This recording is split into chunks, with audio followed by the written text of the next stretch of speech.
আসসালামু আলাইকুম। সবাইকে নিয়ে আমন্ত্রণ জানাচ্ছি ৫ মিনিটের স্বাস্থ্য বার্তা আয়োজনে এবং বরাবরের মতো আপনাদের সাথে আছি আমি ডাক্তার ইসমাত জাহান তৈশী।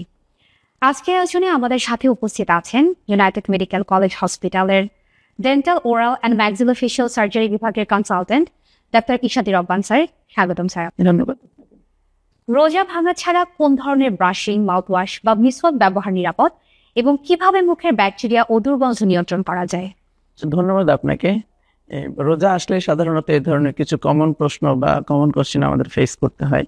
অ্যাকচুয়ালি আমরা রোজার সময় বলি যে রোজা নিয়ে টুথপেস্ট সহ টুথব্রাশ করা যাবে কিনা, এটা নিয়ে আসলে দুই ধরনের স্কুল অফ থট, দুই ধরনের কথা বলি। কেউ কেউ বলেন যে সুইট কন্টেনিং টুথপেস্ট ইউজ করা যায় না, কেউ কেউ বলেন না করা যায়।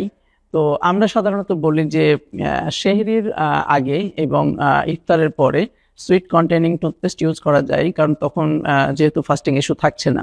সো আমরা ইফতারের পরে এবং সেহরির আগে বা পরে আমরা 2 বেলা ব্রাশ করার কথা বলি। আর আরেকটা প্রশ্ন ছিল হচ্ছে মেশওয়াক। হ্যাঁ, মেশওয়াক ইউজ করা যায়, মেশওয়াক ইউজ করা নিয়ে কোনো বাধা নাই। বরং 2 বার টুথব্রাশ এবং যদি আমরা 5 বার অজুর সময় মেশওয়াক করি, আই থিঙ্ক এটা ওরাল হাইজিন মেনটেন্যান্সে একটা ভালো রোল প্লে করবে। এবং এভাবেই করে মোটামুটি দুর্গন্ধটাও নিয়ন্ত্রণ হবে।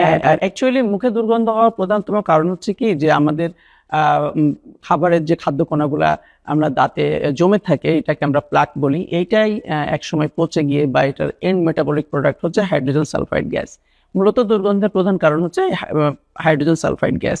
তো ওরাল ক্যাভিটিতে স্যালাইভা বা লালা সিক্রেশনের একটা সম্পর্ক আছে, এটাই মূলত এই গ্যাস বা এই ধরনের প্লাক বা পচে যাওয়া খাবারকে ফ্লাশ আউট করে, ফ্লাশিং ইফেক্ট থাকে স্যালাইভার।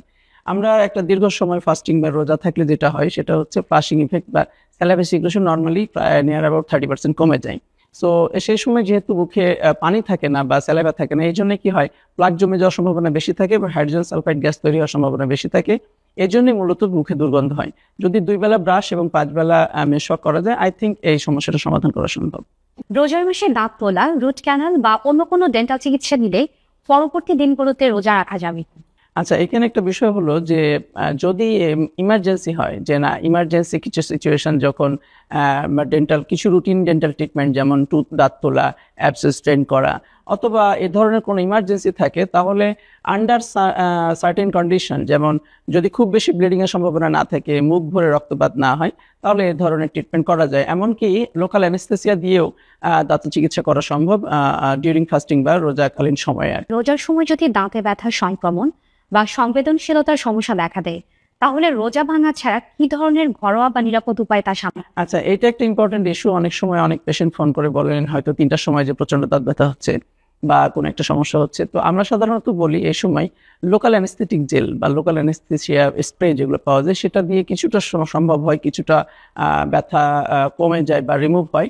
এছাড়া আমরা আইভি বা আইএম ব্যথার ইনজেকশন, ব্যথানাশক ইনজেকশন নেওয়া যেতে পারে। এখন অনেক ফিকা শাস্ত্র বলেন বা অনেক স্কুল অফ থট বলছেন যে না, ইমার্জেন্সি মারাত্মক ব্যথা হলে আমরা আইভি বা আইএম ব্যথার ওষুধ, ব্যথার ইনজেকশন নিতে পারি। আর সাপোজিটরি নেওয়া, মানে ব্যথার সাপোজিটরি নেওয়া নিয়ে একটা বিতর্ক আছে। সাম স্কুল অফ থট বলে নেওয়া যাবে, সাম স্কুল অফ থট বলে নেওয়া যাবে না। সো যেহেতু এটা নিয়ে বিতর্ক আছে, এই জন্য আমরা বলতে পারি যে লোকাল অ্যানেস্থেসিয়া বা লোকাল স্প্রে আর হচ্ছে ব্যথানাশক ইনজেকশন, এই দুটো দিয়ে ওই পরিস্থিতি সামাল দেওয়া সম্ভব। রোজার মাসে অনেকে বিভিন্ন সময় মিসওয়াক ব্যবহার করেন, সব সময় ব্যবহার করাটা কতটা নিরাপদ?